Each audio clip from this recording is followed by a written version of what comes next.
Today on Judge Faith, a legitimate car deal or bankruptcy disruption? I was scammed into signing a car agreement, which they came up and said they were going to bankruptcy. But the payments were late. How many late fees do you say she incurred? 1, 2, 3. You're saying that you went to take back a car over $325 late fees. And later, these estranged in-laws take their family feud to court. I wanted to help him, but I asked him, kind of knowing that we don't get along and knowing his history, how he would pay me back. She said to me, "You haven't given me any money." You know, sometimes she's got a good heart, but sometimes she's not very nice the way she talks to people. Well, And I she said gave you to her, $1,650 of her hard-earned money. Faith Jenkins. Her distinguished legal career began when she graduated first in her law school class. She quickly became a tough New York City prosecutor and then a preeminent legal analyst on cable news. And now she's the judge in her own courtroom. Her cases are real and her rulings are final. She is Judge Faith. Plaintiff LaTanya Townsell is suing her boyfriend's cousins for money she spent on a car she says they wrongfully repossessed. She is accompanied in court today by her boyfriend, Damian Smith. Defendants Joy and Unique Rembert say the plaintiff was continuously paying late and is countersuing for car payments and toll fees. Remain seated and come to order. Court is now in session. The Honorable Judge Faith Jenkins presiding. Judge, we have Townsell versus Rembert and Rembert. Thank you, Barbara. LaTanya Townsell? Yes. You were suing the defendants Joy and Unique Rembert for $2,990, the amount you invested in a car you say they wrongfully repossessed. And defendants, you have a counterclaim for $8,952 for fees you say the plaintiff incurred while she was in possession of the car and the remaining balance on the car. Yes, right? that's correct. I'm going to start with the plaintiff and let you explain to me what this was all about. Basically, I was scammed into signing a car agreement, which they came up and said they were going to bankruptcy. Well, how do you know the defendants? I know the defendant through my boyfriend, because they're cousins. Okay, is this your boyfriend here with you today? Damien. Okay. His mother and another cousin of theirs, they had was talking about we needed a car. So the mother, So how long have you known them? Since November when I originally got in the car. So Okay. that was my first time meeting them. Actually, Joy, I never really met Unique until later down the line. But my first time meeting her was in November of last year, 2013. And so you enter into a contract with them. Yes. Barbara, would you hand me a copy of the contract? Is that the original? Yes. Okay, and what's the agreement? The agreement was to take over the car payments of the car. It was What kind of car is it? It was a 2007 Chevy Cobalt. And the agreement was to take over the car payments. It was 24 payments left over on the car and to pay car insurance on it as well. And once the payment was over, the car would be mine. What amount were you supposed to pay every month on the car? I was supposed to pay $300 every month. On what date? On the end of the month. Okay, and were you making those payments directly to the defendants? Yeah, no, I actually have copies as well of all the payments I made. I made it online to the finance company. So you paid the finance company directly online? Yes. Let me see copies of the payments you made. Does it have the dates that you made the Yes, payments it does. on there? Okay, so the car is still in whose name? It's in Joy's name. It's in Unique's It's in my name. Okay, you're Unique? Yes. Okay, so the car is in your name. So you agree to take physical possession of the car, Yes. drive it, Yes. make payments on it, Yes. maintain insurance on it, Yes. but the title is still in your name? Yes. Okay, what's the first issue that happens with the car payments? The first issue, her first 3-4 payments she didn't make on time per No, the contract. you have it in a contract. And right, I it says have 11/17 I that have week your been first making payment it was due. payment on You didn't make time. it until 11/29. Hold on one second. Let's just go by what's on the contract here. On the contract, it says your first payment will be due the week of November 17th, 2013. Did you make a payment the week of November 17th, 2013? No, I didn't. Yes or no? No. Okay. The second payment will be due the week of November 24th, 2013. Did you make a payment on that week? No. That was... That's 2 times in a row you haven't made payments when you're supposed to under this contract, correct? Yes, it was kind of like I didn't understand it at first. That was for October. It's real clear in the Because contract. this is How you crystal didn't clear. understand Yeah, what I you didn't said. understand. Excuse me, I'm talking. I didn't quite get it, and I do have text messages that shows that I talked to her and texted her and told her I didn't understand and everything, and that I will be making the payments, and that would be my last time making payment late. This is clear. There's no ambiguity in this. Yes, I was And desperate for a car. Well, And I gave her a second chance, Judge. I gave her a second chance after We'll that. say that then. Don't come in and say Yeah, I you didn't wasn't understand trying what you were to do signing. anything. I was very desperate, and when we Well, you got have the to car say and I gave you a chance everything. after whole that, thing- Tanya. Come on up, stand up, please. I still gave you a second chance after that. And these are your cousins, right? Yes. Yeah. Okay. The whole thing with the beginning first payments, right? Me and her was speaking about it. I went over there to check the car out, look at the car, or whatever. And she was saying, okay, I'm gonna need the payment at this time and this time. So she was basically talking to me. She didn't have that conversation with her. And it was a big misunderstanding because I guess I didn't tell her exactly what she said But or the whatever. contract did. So after all that clear, they was like, she has the text messages saying, okay, we're gonna leave Damien out of it, because he's not really, I didn't sign anything or anything, so we're gonna leave Damien out and we're gonna deal with each other. Exactly. That's how the first payments got misunderstood, because it was me and her talking. Coming up on Judge Faith. But was it bigger than a misunderstanding? Left the car parked on the street. There's no overnight parking. It was parked for several days on the street. She sent my sister text messages saying to come and get the car, and she made it very clear that she wasn't going to pay that month's car note, nor was she going to pay the insurance. And later, you can't squeeze blood out of a turnip.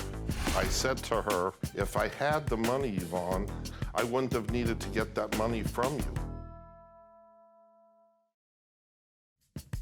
Plaintiff Latanya Townsell is suing her boyfriend's cousins for return of the money she paid for a car. Defendants Joy and Unique Rembert say they couldn't trust the plaintiff and are countersuing for unpaid expenses. I know already you missed the first 2 payments you were supposed to make in November. Now we're at the end of the month in November, the last day of the month. You're supposed to pay $300. There was an amount paid of $295. It's 2 of them. It should be another copy of the... No. Are you looking for my confirmations that I gave you?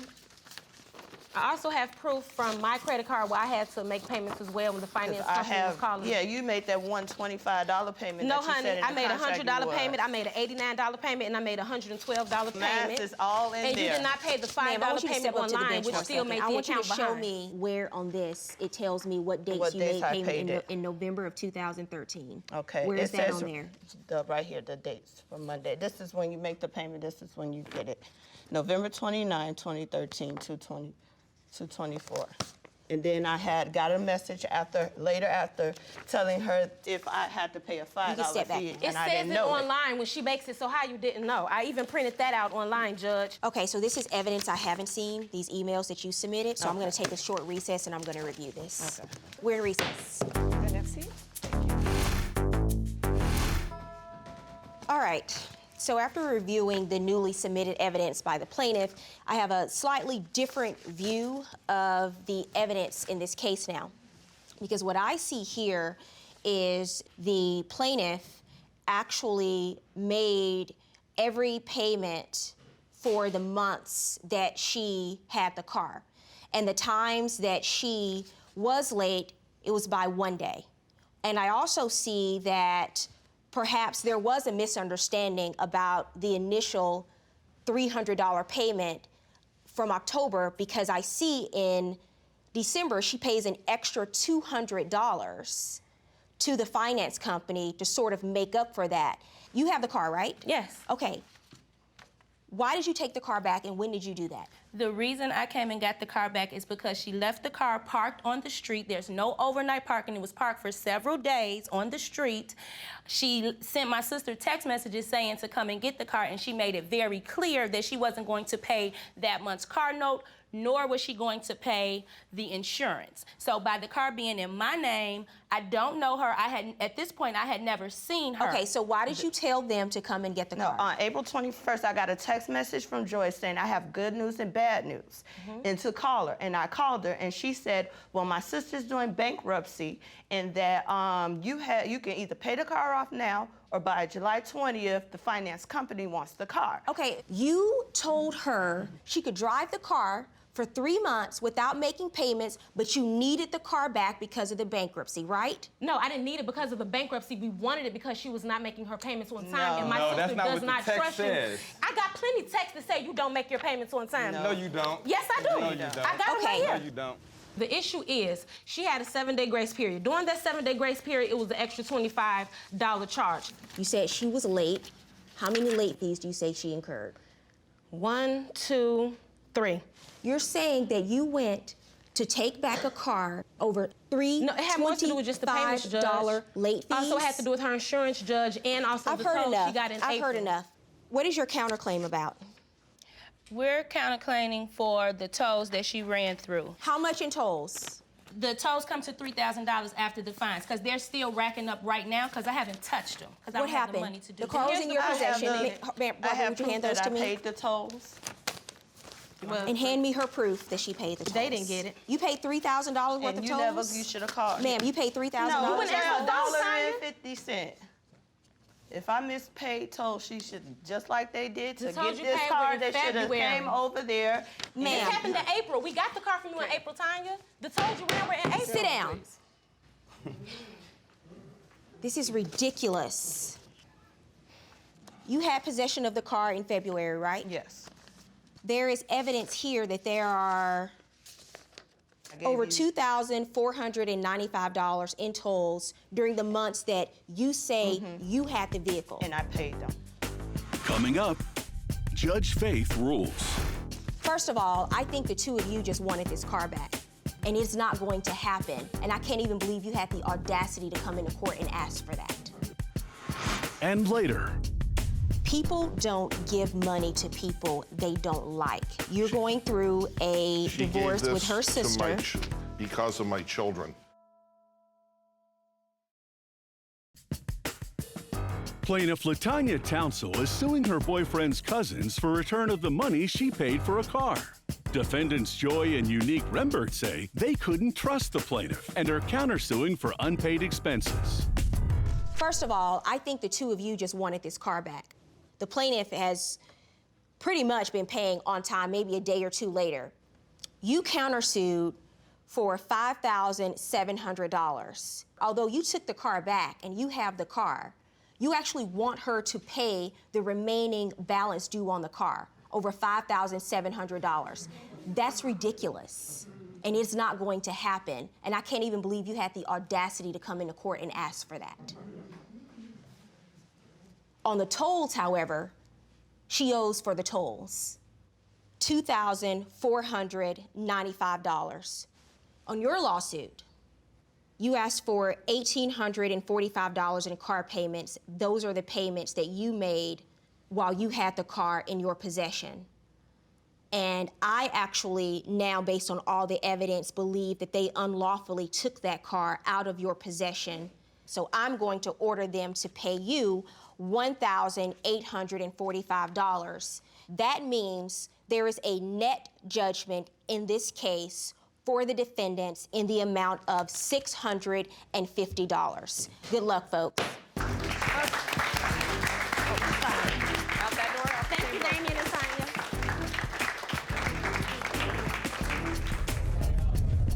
Plaintiff Yvonne Bernard is suing her brother-in-law for the return of a personal loan.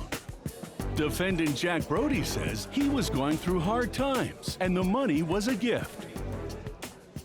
Yvonne Bernard? Yes. You are suing the defendant, Jack Browdy, for $1,650. You say he owes you for an unpaid loan? That's correct. Okay, how do you know the defendant? Jack is my brother-in-law. He is currently separated from my younger sister, and they are going through a divorce. Okay, and tell me what happened here. In 2012, Jack called me around Christmas time in December and asked if he could borrow some money to pay the mortgage and take care of some bills. At that time, he had custody of my niece and my nephew, and I wanted to help him, but I asked him, kind of knowing that we don't get along and knowing his history, how he would pay me back. And he said that he had an insurance check coming the second week of January and that he would give me back that money if I would just help him. So I loaned him the money. You said the two of you weren't getting along at that time?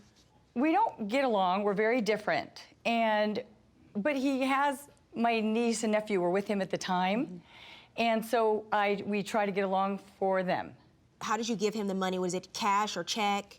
My bookkeeper actually went and deposited the money in his account. Okay, and you don't dispute getting the money, right, sir? Yes, but I didn't borrow the money. Okay, tell me what happened. I was going through some serious health problems, and I'd just been diagnosed with cancer. And I hadn't been able to really work, and my main job was to take care of my two children because they were going through a very rough period. Their mom, it was just, I was the... How old were the kids at the time? 12 and 7 or 8. How did the conversation about money come up with the plaintiff? What exactly did you say? I had no way of paying the mortgage. I'd already missed a payment. If I missed another one, it was going to go into foreclosure. So what did you say to her? I told her I needed the money or we were going to be put on the street. And I figure, you know, she is their aunt, so maybe she would help. Okay, and you're saying that at no point did she say you had to pay her back? No. Okay, and you followed up with him, correct? Yeah, I did. When January came along, I knew they were having a hard time. I didn't pressure him a lot in the beginning, but when it got into February, I started to say, Jack, did you get your check? I never got the money. And he said, well, I needed that check. I had to pay the mortgage, but I have some taxes that are going to come back. What check are you referring to? He said he was getting an insurance reimbursement in January. Were you expecting an insurance check or payment? Yes, but like And did you get it? Yes, I did. Well, how would she know that you were expecting an insurance check if you didn't tell her? I explained that I would have enough money coming in from the insurance settlement to pay the mortgage payment that I already missed, and the difference between my mortgage isn't $1,650. It's 20, at the time it was 22. It's now gone up. Did she follow up with you, sir? Did she ever ask you to pay back the $1,650? About 2 or 3 weeks after she gave me the money, she said to me, you haven't given me any money. In her usual self, she's not very, you know, sometimes she's got a good heart, but sometimes she's not very nice the way she talks to people. Well, and she gave you $1,650 of her hard-earned money, sir. I understand that, but I said to her at the time, if I had the money, Yvonne, I wouldn't have needed to get that money from you. We're talking 2 or 3 weeks later. I didn't know what was going on. I was not in a good place, but I wasn't in a place where I needed to be harassed. I'm not supposed to be in a, you know, in stressful situations. She's doing this in retaliation for this divorce. And now, Judge Faith rules. People don't give money to people they don't like, is what I'm saying. Sir, you're saying that she gave you this money as a gift. You're going through a divorce with her sister. Because of my children. Okay, and you're saying it was a gift. She's saying that it was a loan. There's also the fact that she knew that you had an insurance settlement coming up, and I believe her testimony when she said that she knows that because you said that's when you would pay her the money back. I empathize with the fact that you've had some problems over the last few years with your health. I hope that you were doing better, but I do believe the plaintiff's testimony, and I credit her testimony in this case, sir, and I'm going to order you to repay her $1,650 judgment for the plaintiff. Wait here. Thank you. You can gather your things and head out the same door. Thank you very much. If you or someone you know has a dispute, don't take the law into your own hands. Let Judge Faith rule on it for you. To submit your case, go to judgefaith.com and tell us your story. See you in court.